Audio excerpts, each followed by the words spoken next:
naniniwala ako kapag nagmahal ka sa maling panahon. Nagmahal ka sa maling panahon? Dito ako naniniwala sa maling panahon, no? Once na nagmahal tayo, laging nasa tamang panahon yan. It's either na hindi sinasadya or sinadya mo. Hindi mo lang nakakayang tanggapin na nasasaktan ka. At hindi mo lang kayang tanggapin na yung taong minahal mo ay hindi mo makuha. At yung taong pinangarap mo ay hindi magiging kayo.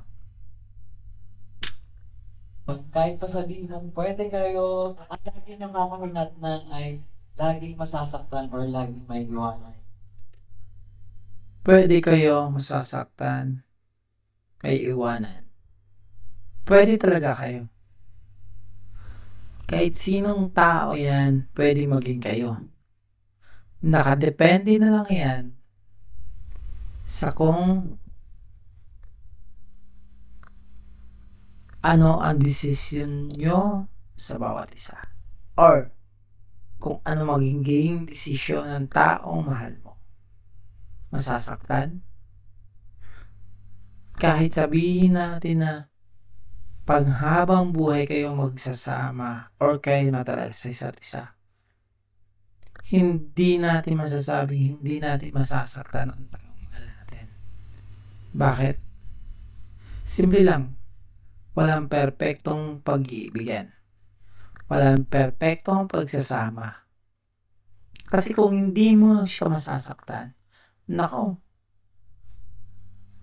may problema sa inyong dalawa.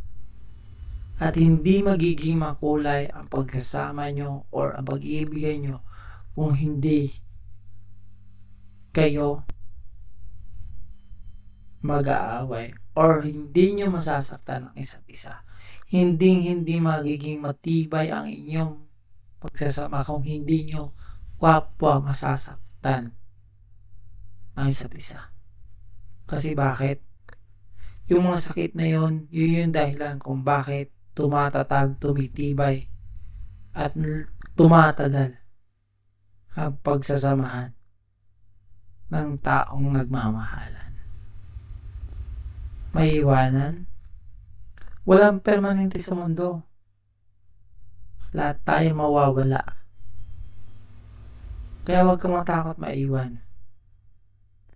Huwag kang matakot maging mag-isa muli.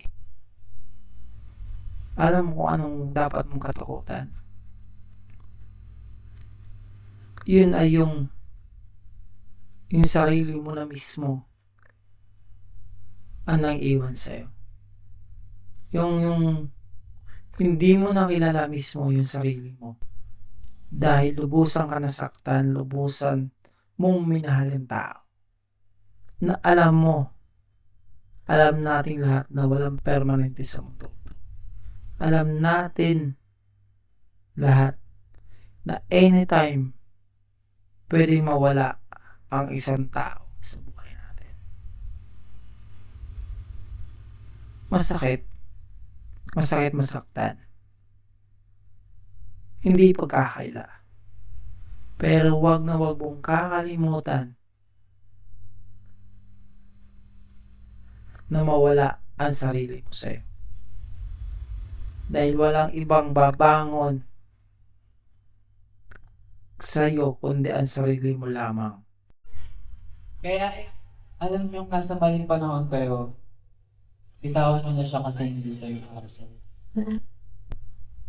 Paano mong masasabi na hindi siya para sa'yo? Kung ikaw mismo ang nawawala na ng pag-asa at naniniwalang nasa maling panahon kayo. Paano mo masasabi kayo talaga sa isa't isa? Kung ikaw na mismo ang unang-unang nagbibigay ng dahilan para bumitaw. Diba? Kasi walang ibang magdidesisyon kung kayo talaga sa isa't isa, kundi kayo lamang. ikaw at siya. Hindi ibang tao, hindi kung sino pa man. Kayo lamang ang magdidesisyon kung kayo talaga para sa isa't isa.